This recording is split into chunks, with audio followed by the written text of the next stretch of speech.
കൊല്ലത്ത് അടിപിടി കേസിൽ പിടികൂടാനെത്തിയ പോലീസുകാരെ പട്ടിയെ വിട്ട് കടുപ്പിച്ച് പ്രതി. പടപ്പക്കര സ്വദേശിയായ ജിജേഷാണ് കുണ്ടറ എസ്ഐ സച്ചിനെയും ഒപ്പമുണ്ടായിരുന്ന സിവിൽ പോലീസ് ഉദ്യോഗസ്ഥനെയും പട്ടിയെ വിട്ട് കടുപ്പിച്ചത്.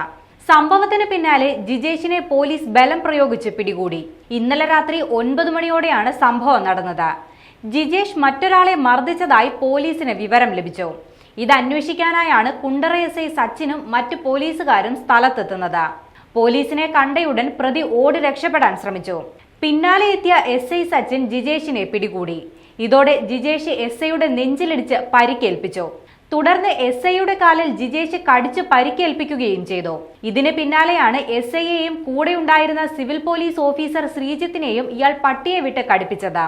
കൂടുതൽ പോലീസ് ഉദ്യോഗസ്ഥർ എത്തിയാണ് പിന്നീട് ജിജീഷിനെ പിടികൂടിയത്. സ്റ്റേഷനിലേക്ക് കൊണ്ടുപോകുന്നതിനിടെ പോലീസ് ജീപ്പിന്റെ ചില്ലും ഇയാൾ അടിച്ചു തകർത്തു.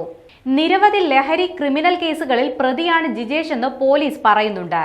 പൊതുമുതൽ നശിപ്പിച്ചതിനും പോലീസുകാരെ ആക്രമിച്ചതിനുമടക്കം വിവിധ ജാമ്യമില്ലാ വകുപ്പുകൾ പ്രകാരം ജിജേഷിനെതിരെ പോലീസ് കേസ് രജിസ്റ്റർ ചെയ്തു.